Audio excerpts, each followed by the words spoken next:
চচ্চড়ি, বাঁধাকপি তরকারি, চাটনি, এবার লাইভ স্টোন কেভস দেখে এসে আমরা এবার দুপুরের লাঞ্চ করছি।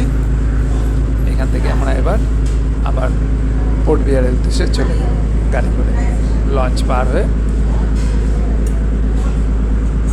আজকে আমাদের আন্দামানের দ্বিতীয় দিনের ভ্রমণ।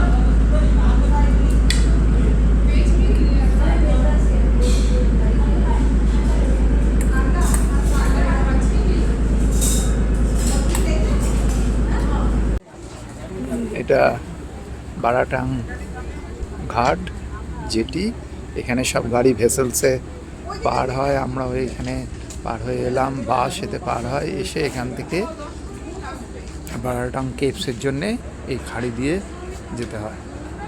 এখানে নেমে আমরা এখানে আজকে লাঞ্চ করলাম।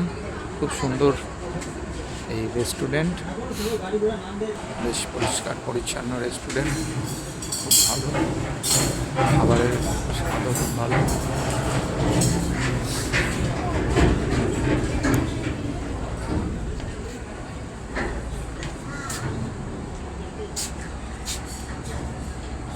এই গাড়িগুলো খালি হয়ে গেলেই আমরা এই ভেসেলসে করে ওপারে যাব। ওখান থেকে আমাদের গাড়ি দাঁড়িয়ে আছে, আমরা পোর্ট বেয়ারে আমাদের হোটেলে আজকে ব্যাক করে যাব। সুন্দরবনে যে দ্বীপটা হয়েছে সেটা গঙ্গা জলের।